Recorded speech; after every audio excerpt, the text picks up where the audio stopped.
She told me her house had rules. But that night, she broke every one of them, starting with her own heart. The house stood at the edge of the neighborhood, 2 stories of weathered charm. White paint faded from years of rain and sun. It wasn't big, but it had character. Ivy creeping up one side, wind chimes whispering from the porch, and the faint smell of lavender drifting from somewhere unseen. That's where I met her, Clara, my new landlady. She was 42, though time seemed to treat her kindly.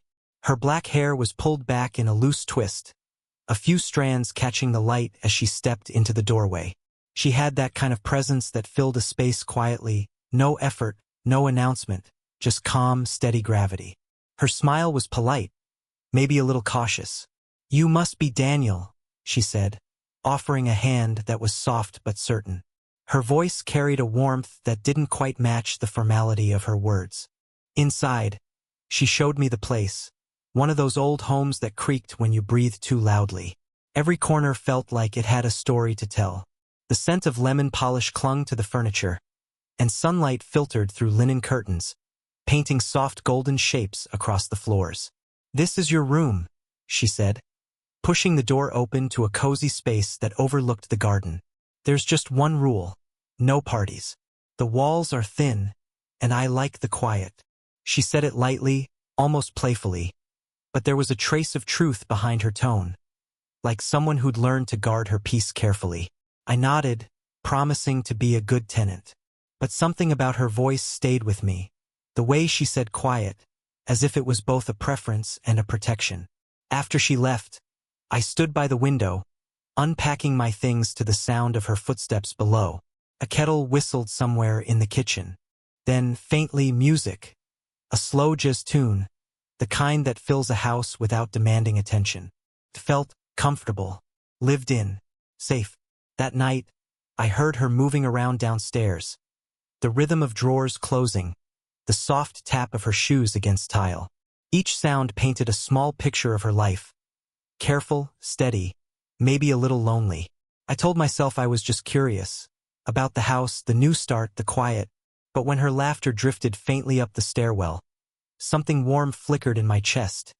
Quick, unexpected, like light catching glass.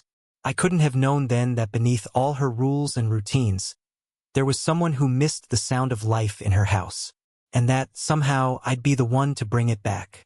The days passed quietly, almost rhythmically, as if the house itself was setting the pace. Morning sunlight spilled across the hallway, catching dust motes in lazy streams, and every footstep I took seemed amplified by the polished wooden floors.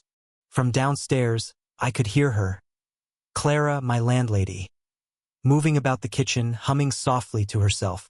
42, black hair pulled loosely back, a long cardigan brushing against her legs, and those dark brown eyes that somehow noticed everything without staring. At first, I tried to ignore her presence, focusing on unpacking boxes and arranging my room. But it became impossible not to notice the patterns. The way she prepared her tea in the late morning, stirring slowly, as if each rotation of the spoon grounded her. The faint scent of bergamot tea would drift up through the stairwell, and I'd pause just to inhale. One evening, while I was sorting through books in the hallway, she knocked gently on my door. I opened it to find her holding a small package, something delivered to the wrong apartment. Her fingers brushed the paper as she handed it over, a subtle contact that made my chest tighten for a brief second. She smiled at me, and I really noticed, the way her lips curved in a soft, knowing way, her eyes hinting at humor, or maybe curiosity. "You've got quite the collection," she said, glancing at the leaning piles of paperbacks and sketchbooks scattered across the floor. I shrugged, trying to appear nonchalant. "I've been collecting stories for a while. Helps me feel less alone." She tilted her head, dark eyes catching the fading sunlight. "I know that feeling. Sometimes the house feels quieter than it should. Too many walls." Her words lingered, heavy yet tender, and for the first time I realized she wasn't just my landlady. She was someone who understood absence and silence, someone who had built rules around herself to protect something precious.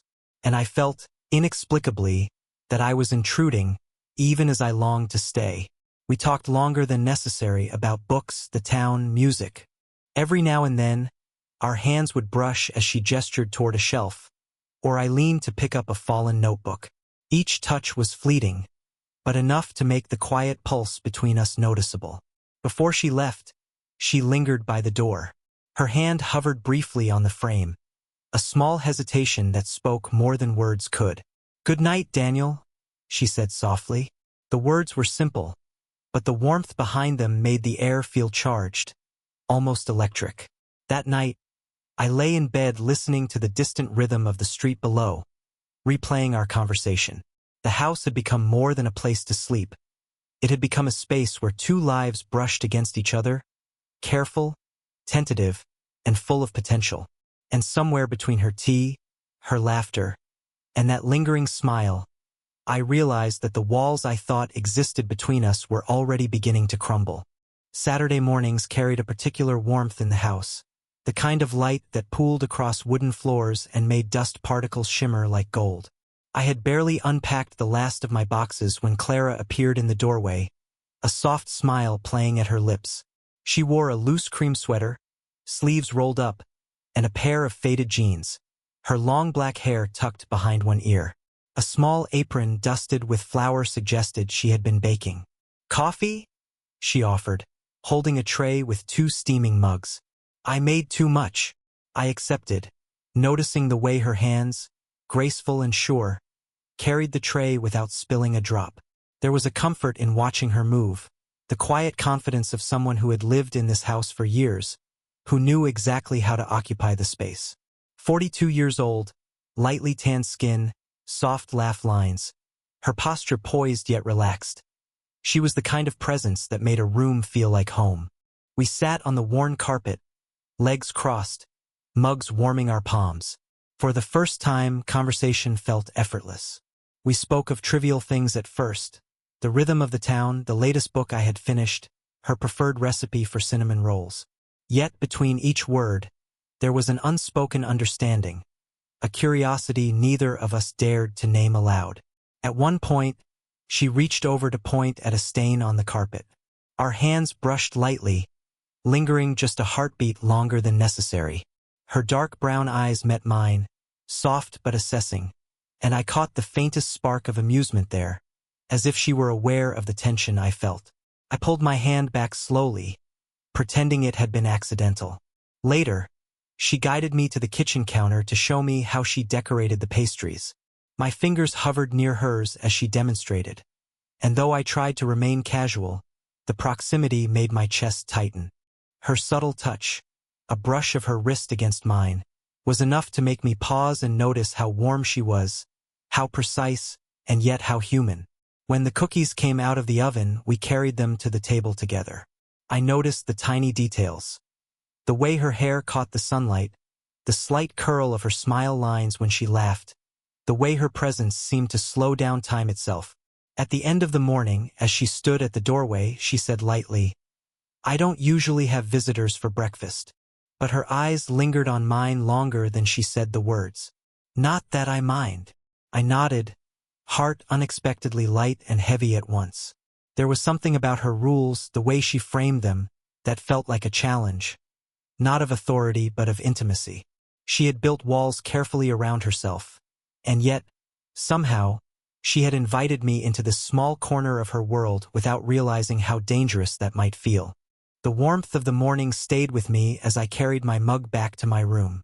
I realized then that the house was no longer just a place to live. It was a stage where trust, curiosity, and subtle desire were quietly being choreographed, one brush of hands and shared glance at a time. It was a Saturday evening, the kind of soft twilight that made the world outside the windows seem dreamlike. I hadn't mentioned it, but it was my birthday, something I had quietly let pass without much fanfare. That detail had somehow reached Clara, though, and when she knocked on my door that evening, my heart skipped. She was holding a small tray with 2 cupcakes, each topped with a single flickering candle. "I don't usually do parties," she said, voice calm, eyes twinkling just slightly, "but I'll make an exception." I stepped aside, letting her in, and felt the familiar warmth of her presence immediately. 42 years old, American Latina, lightly tanned skin, long black hair flowing naturally over her shoulders, soft laugh lines at the corners of her eyes, dark brown eyes gleaming with mischief. She wore a soft cashmere sweater, slightly oversized, and dark slacks. Casual, yet effortlessly graceful. We sat on the floor of her living room, music playing softly in the background. A slow jazz record that filled the space without demanding attention. The air smelled faintly of vanilla and cinnamon, remnants of her afternoon baking. The candles flickered gently, casting a warm glow over her face, highlighting the subtle curve of her smile and the quiet confidence in her posture. We ate cupcakes slowly, sharing laughs over spilled frosting and uneven bites. She told me stories of her own birthdays, small mishaps, and moments that had slipped by unnoticed in her life. I listened, enthralled by her honesty, by the vulnerability she revealed through casual anecdotes. When our hands brushed while reaching for the same glass of juice, I froze slightly. She didn't pull away. Instead, her fingers lingered, resting briefly against mine. The moment stretched, heavy with unspoken awareness. Not desire in a physical sense, but something more electric. The acknowledgement that we were both feeling far more than we admitted. Her eyes softened, studying me for a heartbeat longer than necessary. I could see it there. The awareness of the age gap, the social caution, the hesitation, and yet, underneath it, the quiet pull of curiosity and connection. We talked late into the evening, voices hushed, punctuated by laughter and long pauses that carried more weight than words. Occasionally, she would brush a stray lock of hair from her face, and I found myself noticing every detail. The curve of her cheek, the gentle tilt of her head, the subtle warmth of her wrist as it passed near mine. By the time the candles burned low, neither of us had moved to leave the circle we had created. The room felt intimate, safe, and charged with that quiet tension that makes ordinary moments feel monumental. I realized then that Clara's rules, no parties, no noise, no intrusion, weren't just house rules. They were shields, built over decades to protect her solitude. And tonight, somehow, she had allowed me past them, creating a small celebration that was hers and mine alone. The night ended with a shared glance, soft but telling, and a quiet acknowledgement that something significant had begun. A party of two, subtle and restrained, yet infinitely more meaningful than any gathering of strangers. The days after my small birthday celebration carried a new rhythm, a subtle shift that neither of us addressed directly. The house felt warmer somehow, the sunlight through the windows brighter, and even the quiet footsteps downstairs seemed to hum with anticipation. Clara moved with the same graceful efficiency. 42 years old, long black hair flowing, lightly tanned skin glowing in the morning light. Her dark brown eyes, calm yet perceptive, occasionally met mine and lingered just a second too long. One evening, rain began tapping gently against the windows, a soft, steady rhythm that seemed to mirror my heartbeat. I had planned to stay in my room, but a flicker of curiosity drew me downstairs. The lights were dim, but the kitchen glowed with candlelight she had placed on the counters. The air smelled faintly of citrus from the soap she'd used to wash dishes and a hint of vanilla from lingering baked goods. She looked up as I entered, an amused smile tugging at her lips. "The storm's trapping us both," she said softly. "I suppose that counts as a party." I chuckled, but it was true. The space between us felt charged, stretched by the quiet intimacy of shared solitude. We moved through the kitchen together, gathering mugs of tea. As I reached for one, our fingers brushed again, and this time, neither of us pulled away. The warmth of her hand lingered briefly against mine, soft and reassuring, sending an unexpected shiver through me. We settled on the couch, side by side, close but not intrusive, the candles casting gentle shadows across her face. She spoke of small regrets, moments she had never shared, the subtle ache of solitude she had carried for years. I listened, silently grateful for her trust, and I spoke, too, of my own hesitations, my own tentative attempts at belonging. The conversation flowed, a tapestry of quiet confessions, laughter, and shared understanding. A drop of candle wax fell onto her hand. Instinctively, I reached to brush it away. Our eyes met then, hers widened slightly, not in alarm, but in the fragile vulnerability of trust. She held my gaze, and I realized that this contact, these small gestures, were more meaningful than any overt expression of desire. The room felt suspended. The ordinary evening transformed into a quiet, charged celebration of connection. I noticed the tiny details. The curve of her smile lines as she laughed softly, the slight tilt of her head, the way her fingers rested lightly on the mug, poised yet relaxed. 42. Confident yet vulnerable. Her presence filled the room in a way that made the space feel both private and intimate. By the time the rain eased and the candles burned low, we hadn't moved closer physically, yet the emotional distance had vanished.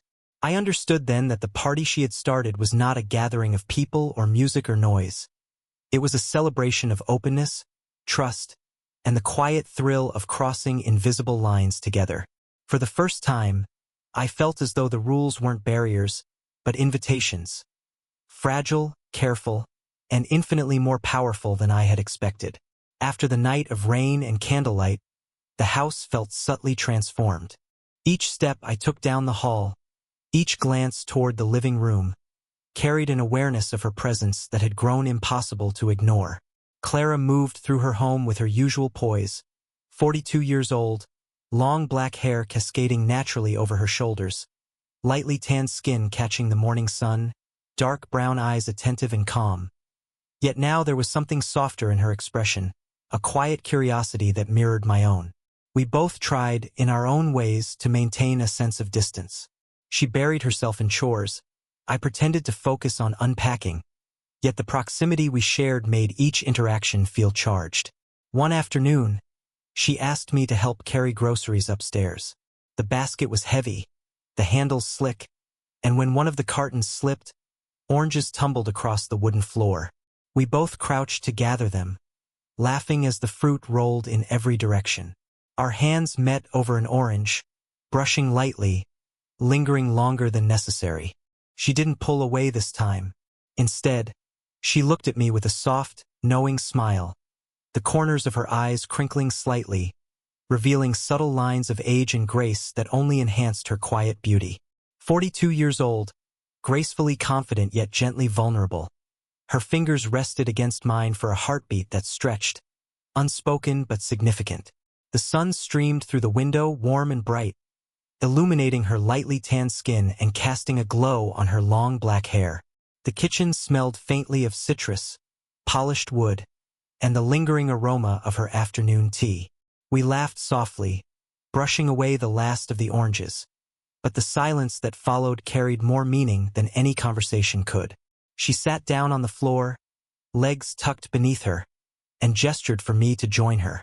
I hesitated briefly, the rules, her warnings, the careful boundaries she had always maintained.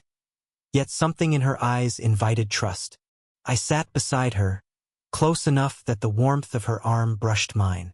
We talked about small things at first, recipes, neighborhood quirks, plans for the week. Slowly, the conversation drifted into more personal territory. Moments of regret, of solitude, of longing that neither of us had shared with anyone else. The air was heavy with the quiet acknowledgement that we had crossed an invisible threshold. There was no dramatic confession, no overt gesture, only the steady, grounding reality of presence. The warmth of her hand, resting near mine, the faint smile lines around her eyes, the soft cadence of her voice. All of it combined into a moment that felt infinitely larger than the room around us. By the time we finally stood and carried the remaining groceries to the pantry, the world outside seemed brighter, lighter, somehow infused with the shared understanding that rules could bend when hearts allowed. And in that bending, we both discovered a freedom we hadn't anticipated. The freedom to trust, to connect, and to simply exist together in a space that felt safe, warm, and undeniably intimate. Weeks passed after the rain-soaked evening that had subtly shifted everything between us. The house itself seemed lighter somehow, filled with the hum of normal life yet threaded with anticipation. Clara moved through it with the same poise and elegance. 42 years old, long black hair glinting in the sun, lightly tanned skin, dark brown eyes attentive and serene, but now there was a softness to her movements, a quiet ease that suggested trust and familiarity had finally settled between us. It was a Friday evening, and the house smelled faintly of herbs and freshly baked bread. The windows were wide open, letting in the golden light of a late afternoon that seemed to stretch endlessly. Music played softly in the background, a slow, gentle jazz tune that felt like it had been chosen just for us. Clara appeared in the doorway, a small tray in her hands. "I said no parties," she teased lightly, her smile warm. "But I thought we might enjoy a small one, just us." I followed her downstairs, feeling that familiar tug of anticipation, my chest light but steady. She had arranged the living room simply yet thoughtfully. 2 mugs of tea on the coffee table, soft cushions, the subtle glow of a few candles. The space felt intimate without being contrived, a quiet celebration born of presence rather than spectacle. We sat across from each other, knees nearly touching, hands brushing against the table, lingering. Her laughter was soft, resonant, filling the space without demanding attention. We spoke of small victories from our week, shared memories from our pasts, and the little things we had discovered about each other over the past few weeks. Every word, every pause carried meaning. At one point, her fingers lightly grazed mine while reaching for a mug. She held the touch for a heartbeat, her dark brown eyes meeting mine with a warmth that transcended words. 42. Confident, graceful, with subtle laugh lines that spoke of experience and a life fully lived. She radiated a calm power that made me feel simultaneously grounded and exhilarated. I didn't pull away, I didn't need to. The evening unfolded slowly, measured in shared smiles, quiet jokes, and the soft clink of teacups. There was no need for confessions or dramatic gestures. The intimacy had been established long before, in fleeting touches, lingering glances, and moments of trust that had been built step by step. When she reached across to adjust a cushion, our hands met again. Her fingers rested against mine with effortless familiarity, and I realized that this simple contact carried more weight than any words ever could. In the quiet of that golden room, we both understood. The rules, the caution, the barriers we had once upheld, they no longer mattered. By the time the candles had burned low and the jazz record neared its end, the room felt suffused with warmth, laughter, and a steady, unspoken affection. Clara tilted her head, eyes soft, and said, "Then I suppose the rules don't matter anymore." I smiled, my chest full, my mind quiet, and simply reached to hold her hand. That was enough. Outside, the sun dipped lower, casting a final golden glow across the room. Inside, 2 people sat quietly, together, having shared the most profound celebration of all. The celebration of trust, connection, and the slow bloom of something truly lasting. If this slow burn story touched your heart, leave a comment sharing your favorite moment. I'd love to hear which scene stayed with you the most. Sparkles, don't forget to like this video if you enjoyed the subtle tension and warmth, and subscribe for more age gap romance and emotional storytelling every week. Hit the bell icon so you never miss a quiet, heartfelt story about love, longing, and connection.